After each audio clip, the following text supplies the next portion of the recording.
할렐루야. 1호잠 저녁기도 오신 여러분들을 주님의 이름으로 환영하고 축복합니다.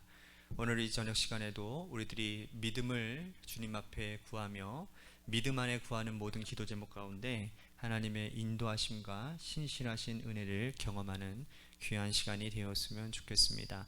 우리 같이 이 시간에 먼저 하나님 앞에 찬양하겠습니다. 주 믿는 사람 일어나 다 힘을 합하여 우리 같이 믿음이 이김을 선포하며 찬양하기를 소원하겠습니다.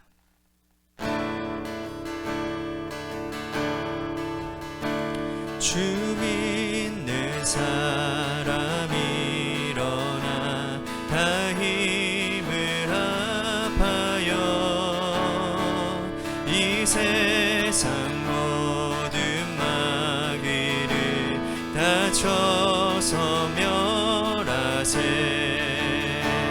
저 앞에 오는 적군을 다 싸워 이겨라. 주 예수 믿는 힘으로 온 세상 이기네.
하나님, 세상을 이길 수 있는 것은 오직 예수 그리스도를 믿는 믿음 안에 있는 줄로 믿습니다. 하나님, 우리 안에 수많은 하나님의 가치관을 흔드는 일들이 참 많습니다. 하나님의 일을 하며 하나님의 계획을 따라 살아가고자 할 때에도 성령의 이끄심이 아니라, 성령님의 생각이 아니라 나의 생각과 나의 평안과 나의 정욕만을 생각하며 하나님의 일들과 하나님의 계획을 바라보지 못하는 우리들이 아닌지, 오늘 하나님, 그것을 바라볼 수 없는 눈이 우리 가운데 있다고 한다면 이 시간 예수 그리스도를 바라볼 수 있는 눈이 떠지게 하여 주옵소서. 그 예수를 바라볼 수 있음이 하나님 스스로 저절로 되어지는 것이 아니라 오늘 이 저녁 시간 우리들이 주님께 마음을 열고 주님께 눈을 들어 이 시간 하늘을 우러러보는 이 기도의 시간 가운데 그 믿음의 역사가 우리 가운데 일어나는 줄로 믿습니다. 믿음을 더하는 귀한 복된 이 저녁 시간이 되도록 인도하여 주옵소서. 사랑이 많으신 예수님 이름 받들어 간절히 축복하며 기도하옵나이다. 아멘. 오늘 이 저녁 시간 하나님께서 우리들에게 주신 말씀 보도록 합니다. 고린도후서 1장 3절과 4절 말씀만 보도록 하겠습니다. 고린도후서 1장 3절과 4절 말씀만 보도록 하겠습니다. 우리 같이 함께 한 목소리로 봉독하도록 하겠습니다. 시작. 찬송하리로다. 그는 우리 주 예수 그리스도의 하나님이시요 자비의 아버지시요 모든 위로의 하나님이시며 우리의 모든 환난 중에서 우리를 위로하사 우리로 하여금 하나님께 받는 위로로서 모든 환난 중에 있는 자들을 능히 위로하게 하시는 이시리로다. 아멘. 오늘 이 저녁 시간에도 하나님의 은혜를 사모하셔서 이 자리에 오신 여러분들에게 하나님의 신령한 은혜와 축복이 함께 하시기를 바라겠습니다. 바울은 고린도 교회를 무척 사랑했습니다. 바울은 고린도 교회를 제2차 선교 여행 때 개척을 했는데요. 사실 바울의 이 2차 선교 여행 목적지는 유럽이 아니라 아시아의 중심지였던 에베소였습니다. 그런데 성령께서 그가 에베소 가는 것을 막으시고 유럽으로 인도하셨다. 우리가 지난주 주일 설교 때 배웠죠.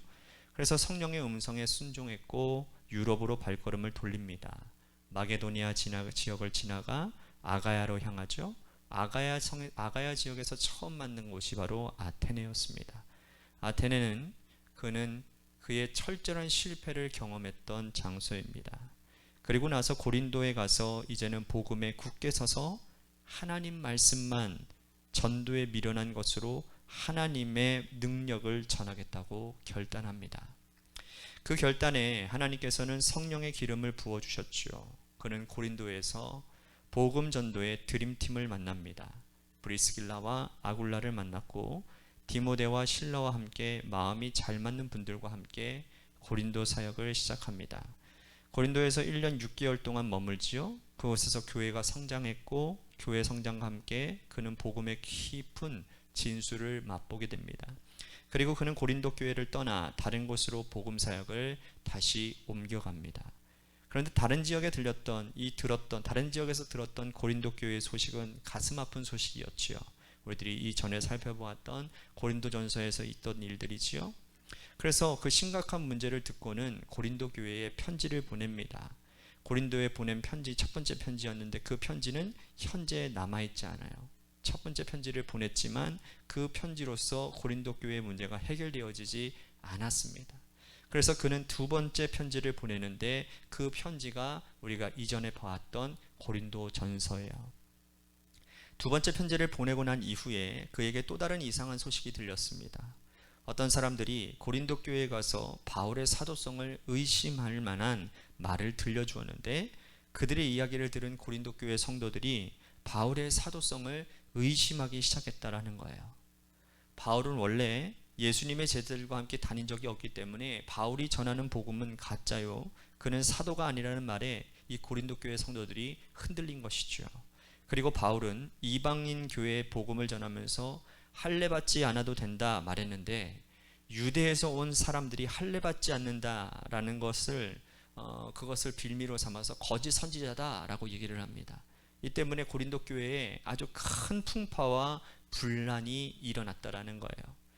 바울은 눈물로 쓴 편지, 즉 고린도 교회에 세 번째 편지를 보내게 됩니다. 그 편지를 가지고 간 사람이 디도였는데 바울은 디도가 다시 돌아올 때까지 어떤 일도 할 수가 없었습니다. 일에 손이 잡히지 않겠죠.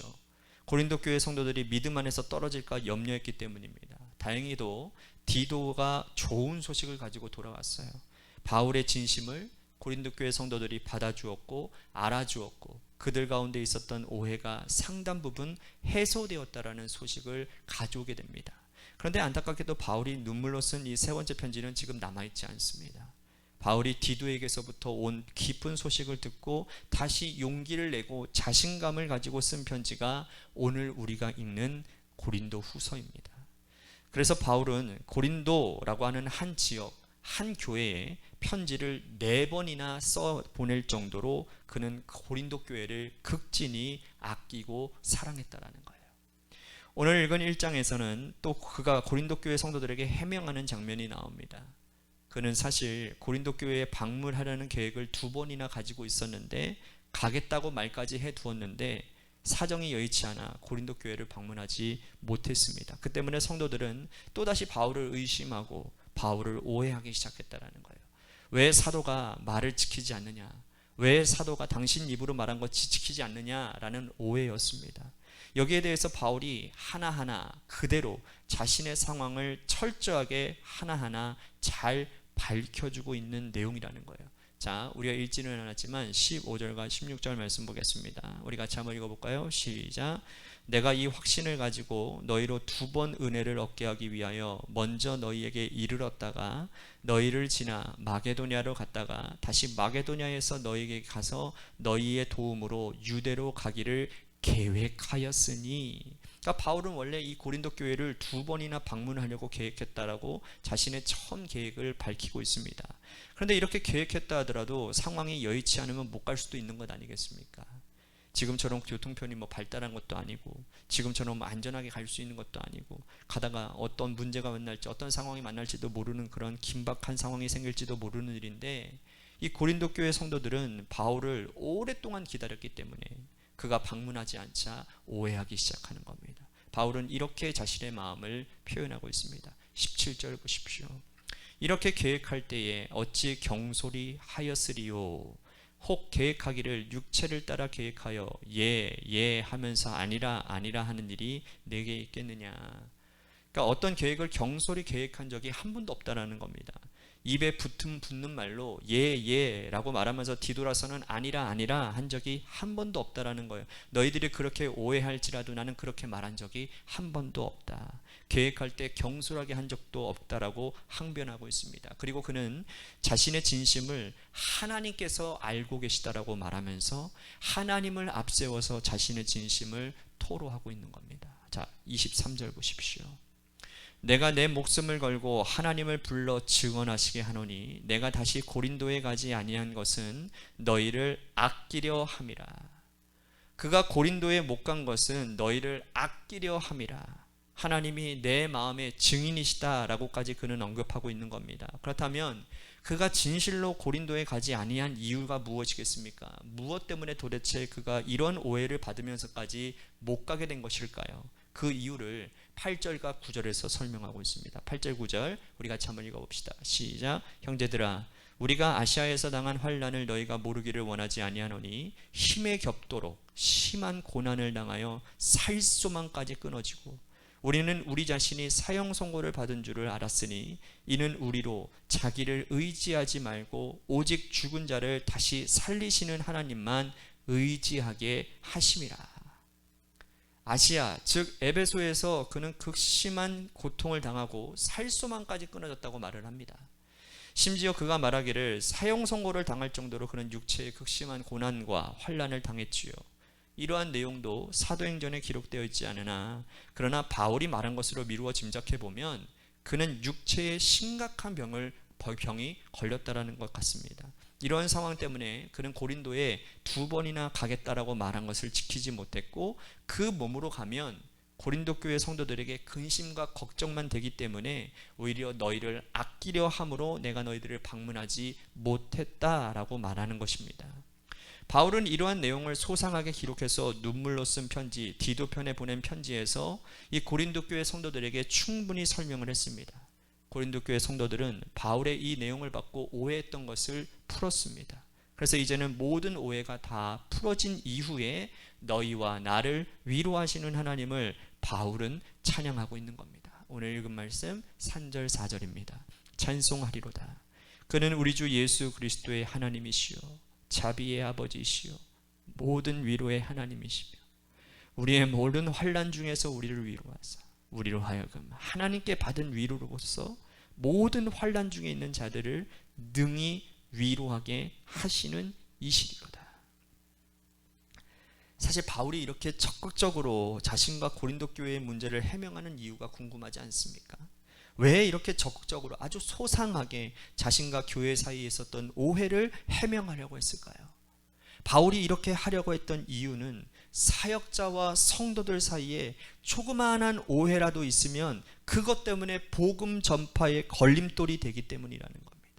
바울 한 사람이 전한 복음이 고린도 교회 전체를 바꿔 놓았고 고린도 지역 사회를 바꾸어 놓았어요. 그런데 바울에 대한 오해 때문에 그가 전한 복음 사역이 무색해지고 예수 그리스도의 복음이 오히려 걸림돌 될까, 그는 그것을 두려워했다라는 거예요. 그래서 그는 그 문제 때문에 이 오해가 아예 생기지 않도록, 아예 이 오해가 불식되도록 소상하게 이 문제를 하나하나 차근차근하게 설명하고 있다는 거예요.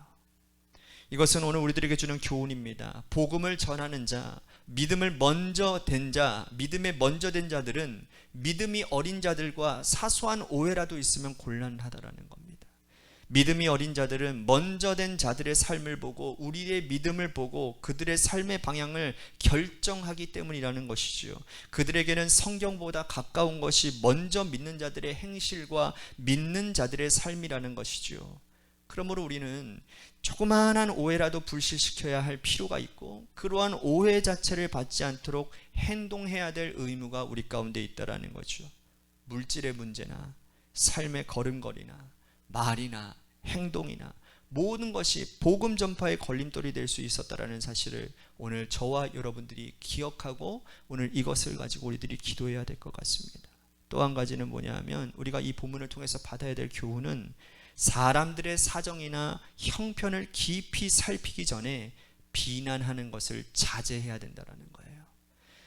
바울이 자신이 사형 선고를 받을 정도로 육체의 큰 고난과 환난이 있었음에도 불구하고 고린도 교회 성도들은 바울의 사정을 깊이 미루어 살피지 않고 비난 먼저 했다라는 겁니다. 그의 사도성을 의심했죠. 살다 가다 보면 우리 안에도 이런 일들이 얼마나 많이 있습니까? 말하지 않아서 모르는 그분의 상태, 그 사람의 상대방의 속사정을 알지 못하고 우리 제멋대로 판단하고 재단하는 일들이 얼마나 많이 일어나고 있습니까? 이제 그런 일들을 중단해야 됩니다. 사정과 형편과 상대의 모든 삶을 살피는 지혜가 우리 성도들 가운데, 저 가운데 있어야 될 것 같습니다. 만약 그렇게 살아간다면 쓸데없는 오해들은 많이 사라지게 되겠죠. 오늘 이 말씀을 기억하고 여러분들과 저가 먼저 된 자로서의 책임과 의무를 다하고 상대의 형편을 먼저 잘 살피는 지혜로운 인생이 되게 해 주시옵소서라고 오늘 말씀을 생각하며 우리 같이 기도했으면 좋겠습니다. 또 한 가지, 우리 김호중 권사님을 위해서 계속해서 여러분들 기도해 주시고 또 교회를 위해서 기도했으면 좋겠습니다. 하나님, 주님의 몸된 교회가 하나님 본질에 서갈 수 있도록 도와주시옵소서. 하나님이 기뻐하시는 일 가운데 교회가 세워지게 하여 주옵소서. 인간의 생각이 아니라, 인간의 계획이 아니라 하나님의 기뻐하시는 일 가운데, 하나님의 계획 가운데 주님의 교회가 차근차근 그 일들을 해나가는 교회가 되게 하여 주옵소서. 마지막으로 여러분들의 삶의 자리와 여러분들의 자녀들을 위해서 기도하시다가 돌아가시기를 바랍니다. 우리 예배 이 노래 시간이 끝날 때까지 여러분들 한 사람도 빠지지 말고 기도하며 나아갔으면 좋겠습니다. 우리 같이 기도하시겠습니다.